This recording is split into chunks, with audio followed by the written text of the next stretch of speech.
আমি এখানে কাবলি ছোলা নিয়ে নিয়েছি। কাবলি ছোলাটাও আমি ধোবো, ধুয়ে আমি কি করব, সারা রাত এটাকে ভিজিয়ে রাখবো।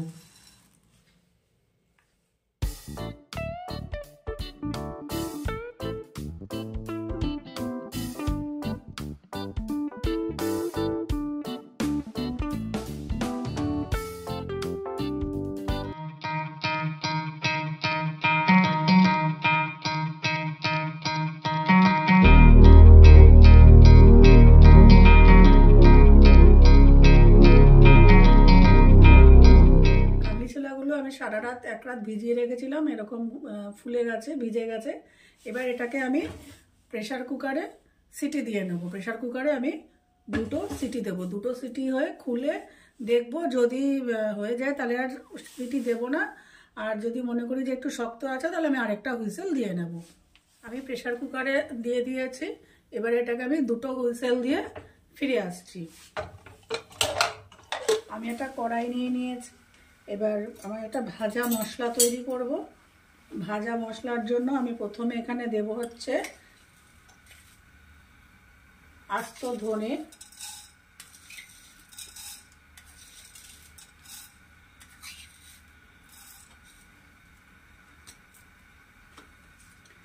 আস্ত জিরে,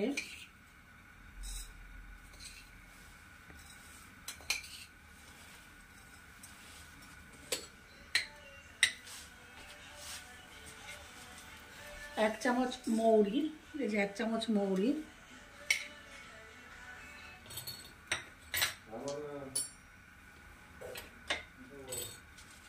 শুকনো লঙ্কা, আমি 3টে দিয়ে দিলাম, আর 2টো তেজপাতা দিলাম। দিয়ে এটা একটু আমি ভেজে নেব।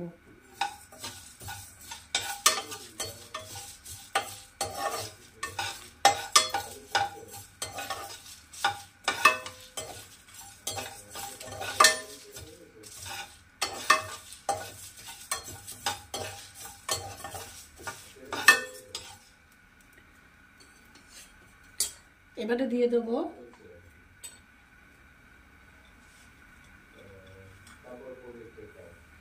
বড় এলাচ,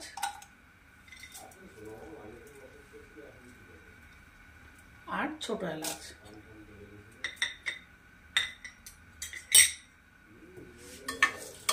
দিয়ে এটাকে আমি একদম ড্রাই রোস্ট করে নেব।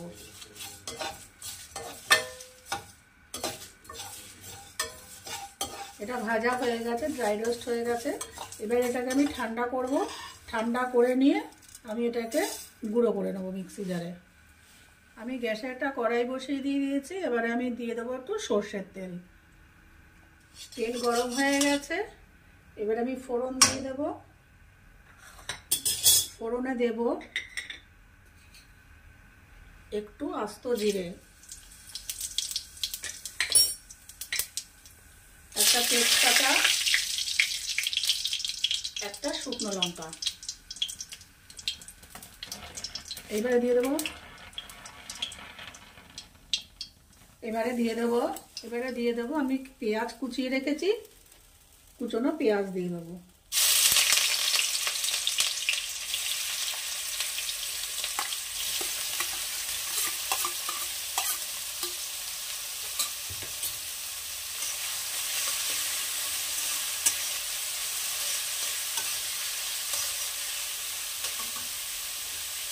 একটু মিনিট খানেক ভাজবো।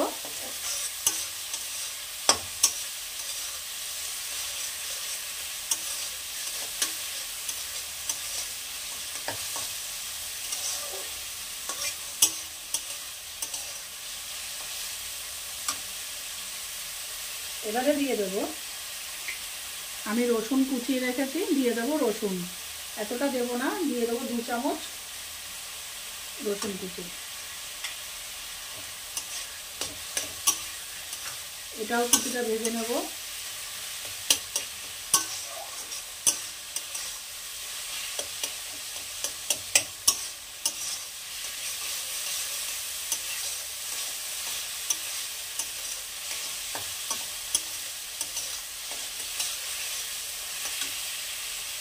এবারে আমি এখানে একটা টমেটো পেস্ট করে রেখেছিলাম, দিয়ে দিলাম একটা টমেটো পেস্ট।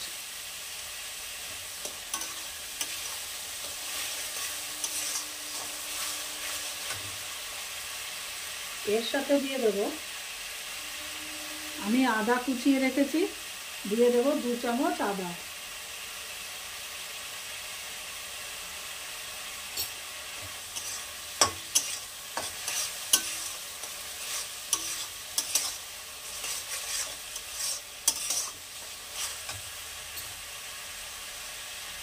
এবারে দিয়ে দেবো হাফ চামচ লবণ। লবণটা এখন অল্প দিলাম, পরে লাগলে আমি আবার দেব। দিয়ে দেবো হাফ চামচ হলুদ,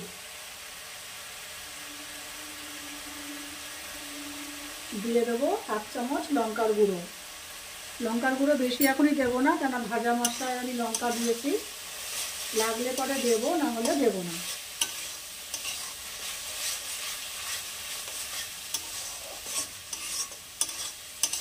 এবার এই মশলাটাকে আমি পুরো কষিয়ে নেব। এখানে মশলা কষানো হয়ে গেছে, এবারে আমি চলে যাচ্ছি পরের স্টেপে। আর আপনারা যদি মনে করেন এখানে ঝাল লাগবে, আপনারা এখানে কাঁচা লঙ্কা কুচি অ্যাড করতে পারেন। আপনাদের স্বাদ অনুযায়ী আপনারা এখানে কাঁচা লঙ্কা কুচি অ্যাড করতে পারেন। এরপরে আমি চলে যাচ্ছি পরের স্টেপে। আমি যে মশলাটা রোস্ট করলাম, ড্রাই রোস্ট, সেটাকে আমি পেস্ট করে নিয়ে এসেছি, মানে গুঁড়ো করে নিয়ে এসেছি। দিয়ে দিচ্ছি সেই মশলা, দিয়ে দিলাম এই মশলাটা 2 চামচ।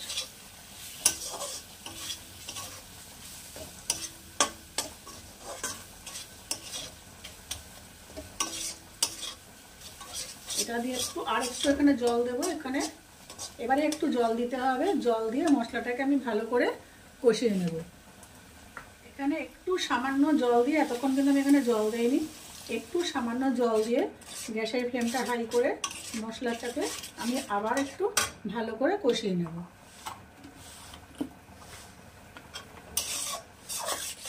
এখানে মটর আমার সিদ্ধ হয়ে গেছে, মানে কাবলি ছোলা সিদ্ধ হয়ে গেছে। এবার এটাকে আমি নামিয়ে নেব। ভালো সিদ্ধ হয়ে গেছে, আর যেটুকু শক্ত আছে আমি সেইটুকু রাখবো। তার কারণ হচ্ছে এটা মশলার সাথে আর একটু সিদ্ধ হওয়ার জন্য।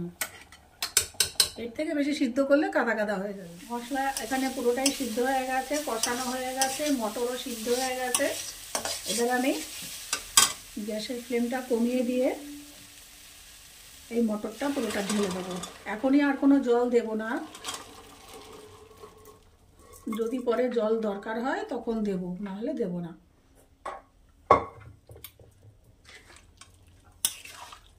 এবারে গ্যাসের ফ্লেমটা আমি হাই করে দিলাম, দিয়ে এবার এটা কিছুক্ষণ ফুটবে, একটু ফুটে উঠবে, তারপরে আমি পরের প্রসেসে যাচ্ছি। এটা আগে ফুটে উঠুক।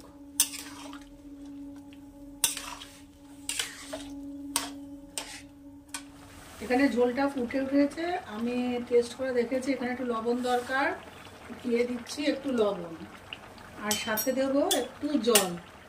জলটা আমাকে এর মধ্যে একটু অ্যাড করতে হবে। আমি প্রেশার কুকারে একটু গরম জল দিয়ে করে রেখেছিলাম, দিয়ে দিলাম গরম জল। এখানে জল অ্যাড করার জন্য আপনারা সবসময় গরম জলটাকেই ব্যবহার করবেন, ঠান্ডা জল ব্যবহার করবেন না। এখানে এখনো আরও কিছু মশলা দেওয়ার বাকি আছে। ঝোলটা একটু ফুটে উঠুক, তারপরে বাদবাকি মশলা আমি অ্যাড করব। এখানে অনেকটাই তৈরি হয়ে এসছে। এবারে দিয়ে দিচ্ছি পরিমাণ মতো একটু চিনি। আচ্ছা, সাথে দেব আমি যে মশলা গুঁড়ো করে রেখেছিলাম, আর একটু দিয়ে দেবো হাফ চামচ। আচ্ছা, এবারে যদি মনে করেন যে আপনারা আরেকটু গা মাখা খাবেন, এরকম আর একটু ঝোল মানে কষাতে হবে, একটু গা মাখা খাবেন, ঘন খাবেন, তাহলে এর মধ্যে দিয়ে দেবেন নামানোর আগে এই হাফ চামচের একটু কম, জাস্ট একটুখানি দেবেন। আমরা যে রুটি খাই আটা, সেই আটার গুঁড়ো ছড়িয়ে দেবেন, দিয়ে একটু নাড়িয়ে নামিয়ে দেবেন।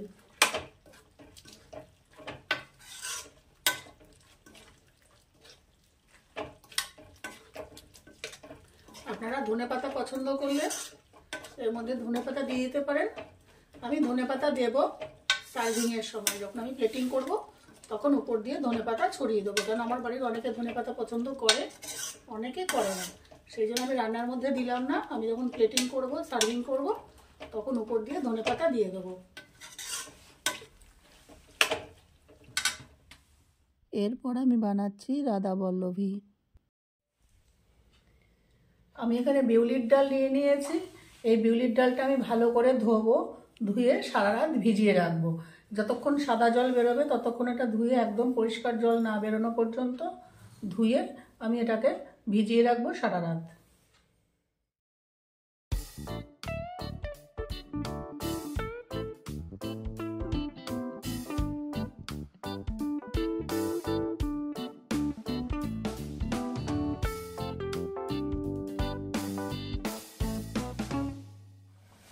এখানে আমি বিউলির ডাল নিয়ে নিয়েছি। বিউলির ডালটা আমি সারা রাত ধুয়ে সারা রাত ভিজিয়ে রেখেছিলাম।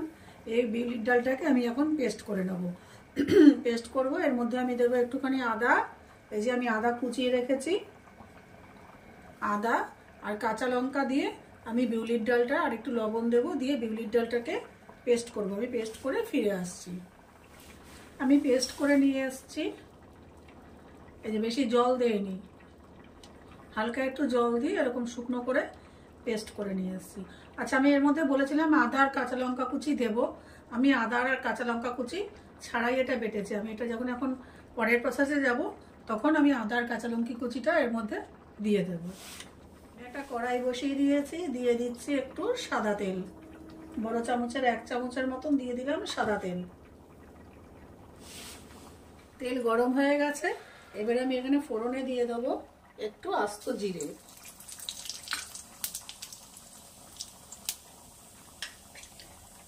দিয়ে দিচ্ছি আদা কুচি। আমি যে পরিমাণ ডাল নিয়েছি সেই পরিমাণ অনুযায়ী আদা কুচিটা দিলাম।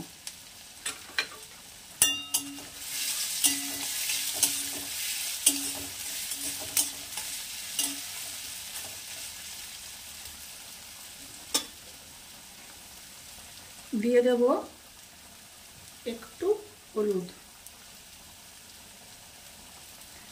1/2 চামচ লঙ্কা গুঁড়ো। গ্যাসের ফ্লেমটা কমিয়ে দেব।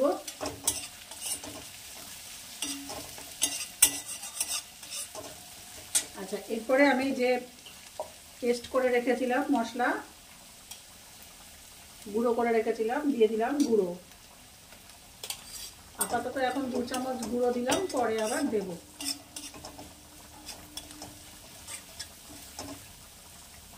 এবারে আমি দিয়ে দেব আমার বেটে রাখা ডালটা।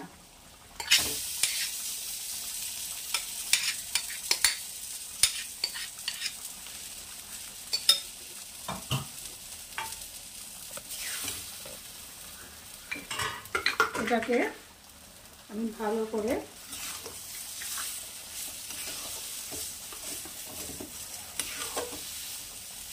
ডালটাকে ভালো করে মশলার সাথে মাখিয়ে আমি শুকিয়ে নেব, একটা মন্ড তৈরি করে নেব।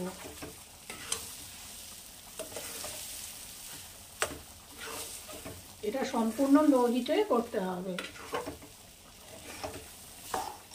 এবারে আমি এই পুরটার মধ্যে, এখানে আর একটু লবণ লাগবে, আমি দিয়ে দিলাম আর 1/2 চামচ মতন লবণ। সাথে দেব 1 চামচ মতো চিনি, আর দেব আমি যে মশলাটা, ভাজা মশলাটা গুঁড়ো করে রেখেছিলাম সেটা আর একটু দিয়ে দেব। প্রথমে আমি 1 চামচ দিয়েছি তেলের মধ্যে, আর এটা দিলাম শুকনো, তাহলে টেস্টটা অনেকটা ভালো আসবে। আবার আমি এটাকে নাড়িয়ে আর একটু শুকিয়ে নেব। পুরো মন্ডটা যখন আমার কড়াই থেকে উঠে আসবে তখন আমি এটাকে ঠান্ডা হতে দেব। এই মন্ডটা করে আমি আবার ফিরে আসছি আপনাদের কাছে। এখানে ডালের পুরটা রেডি, এই যে পুরো মন্ড হয়ে উঠে আসছে।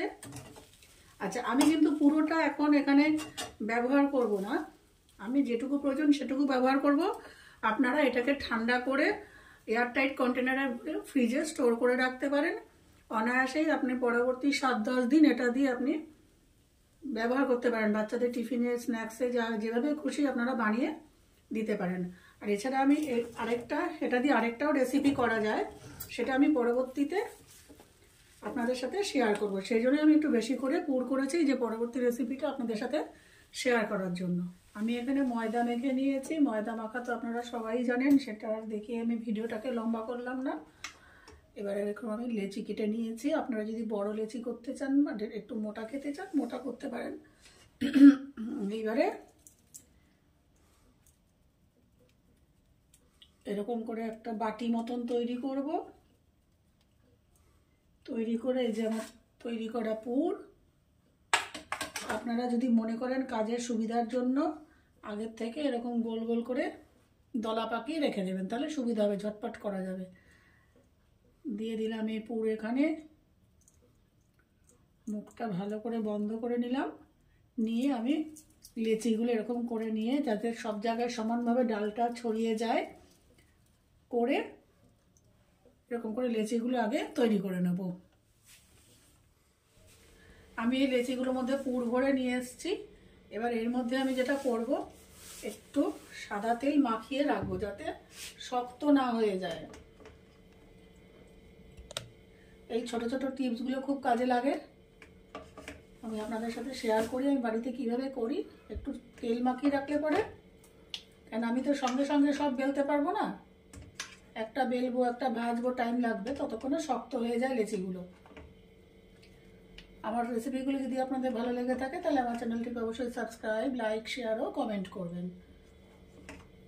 আচ্ছা, আমি এরকম করে একটু তেল মাখিয়ে এবারে আমি গ্যাসে কড়াই বসিয়ে দেব। দিয়ে দিচ্ছি সাদা তেল।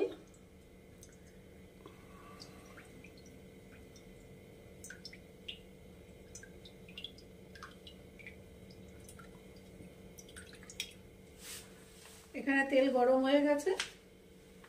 এবার আমি এই যে বেলে নিয়েছি দিয়ে দেবো এর মধ্যে।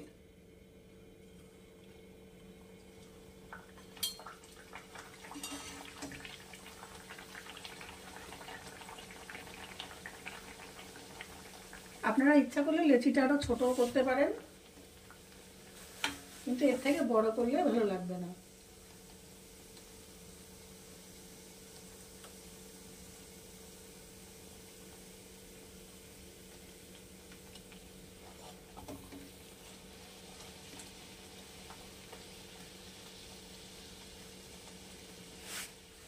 দুই পিঠ এরকম লাল করে ভাজা হয়ে গেলে আমি তুলে নেব।